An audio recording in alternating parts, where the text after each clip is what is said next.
Yeah, back again with another video about how we went forward from getting our initial start back in the 70s. My wife and I got married in 75, and we graduated school, both of us, and we entered into our first mortgage obligation, okay, to purchase the house, which we lived in from day one. We moved from our homes with our family homes to our new abode, which was the purchase that we made right out of school. Being able to do so saved us muku dollars, bucks, and just saving money, not having to rent an apartment or lease anything. Okay, so still we were in some sort of a financial bind because we still, didn't have enough money to pay cash for the house. So we had to take out a mortgage. Now, there are a lot of ways of taking mortgages out and things of that nature. I'm not going into that. But I know back when we were, starting out, that there was this, what they call appreciation, not depreciation, in the housing market. So what happened was during that period of time, we were able to buy a home, and then within a very short period of time, it would appreciate at 3 to 5%. Usually that was the going rate per year, basically, for a normal appreciation on real estate. Okay. And then in 1978, 77, 78, we found another real estate deal that we thought was better than what we had when we started out. So what we did was we moved up from our initial home to another home in a different neighborhood, a little bit bigger house, that kind of thing. And because of the appreciation on the house, we were able to, and some savings that we had made over 2 years of being, living together, married, and, saving our money from work, we were able to put down enough to get the next house that we purchased in 1978.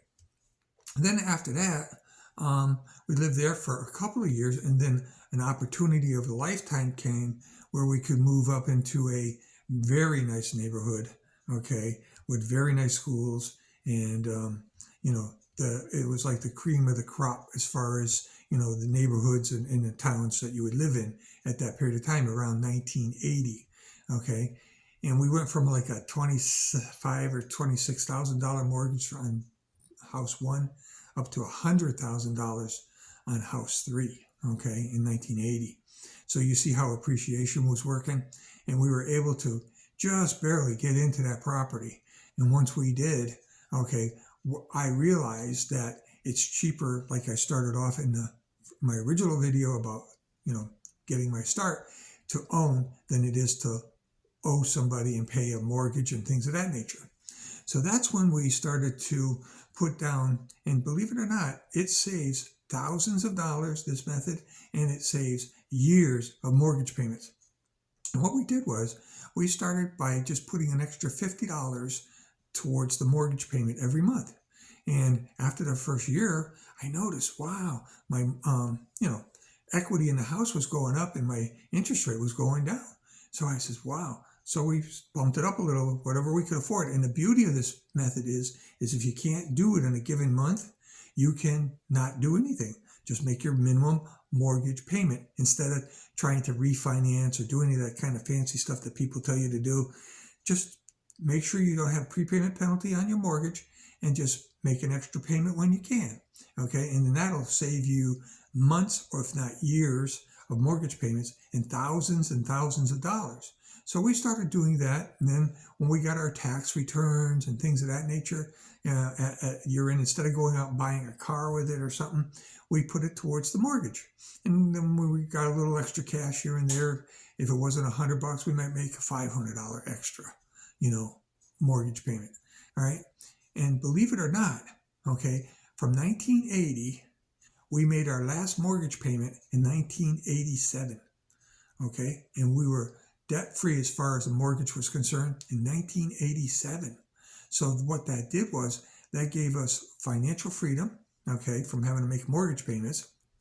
And it saved us on a 30-year mortgage, okay, umpteen years and thousands of dollars in interest that we would have had to pay over the life of that mortgage.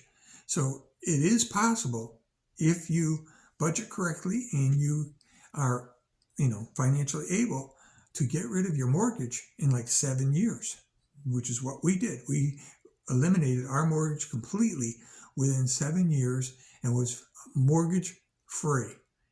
And also, we did that by also not carrying any debt whatsoever on credit cards or any other avenues of finance.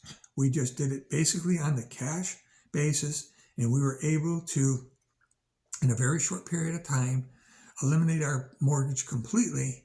And it was a great procedure, and it wasn't painful, because if, like I said, if you had a month where you were tight on funds and you couldn't make a payment at all, you just have to, all you have to do is make your minimum monthly payment of whatever the monthly mortgage rate is that you have signed up for, and that's all you have to do. But if you can do it, you put an extra $50, $100, $150, $500, whatever down on the mortgage, which goes against principal every time you make a payment, because they take the interest as due, plus whatever you send in extra goes against your principal on the loan to reduce it.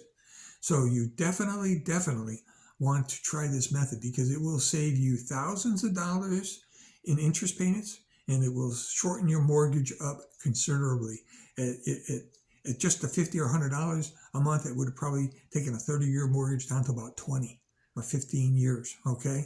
So don't think that this is something that's not doable, because it really is. And if you're able to, financially able to, it's a great way to get yourself on the road to becoming completely debt-free. And we did it in 7 years, from 1980 to 1987, and we were completely mortgage-free. No more mortgages, okay?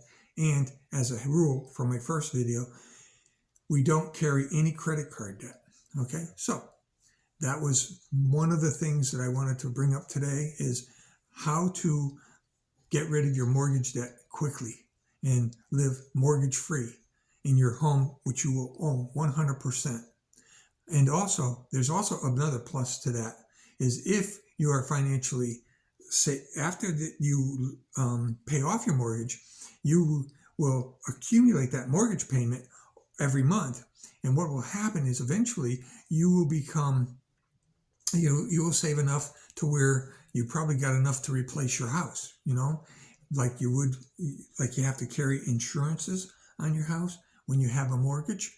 Well, when you don't have a mortgage, you don't have to carry insurances on your house, which would mean a monthly payment or a yearly payment to an insurance company for house coverage. You can go self-insured, but make sure that you have enough finances. In other words, if you have a loss, like if the house was to burn down, would you have enough money to replace it and put it back together? That's one of the risks you take when you go self-insured. But it's a good thing if you can do self-insured, because I don't know, I paid insurance to these insurance companies for 20, 30 years and never had a claim on my house ever. And you'll find that in most cases, you will very rarely have any kind of insurance claims on your house. And you'll save thousands of dollars in just paying premiums to insurance companies to insure your house, which is another issue altogether. But it's great if you can get away from the insurance companies and get away from your mortgage, and all that money will be in your pocket to make you financially independent in the future. Thank you. Bye-bye.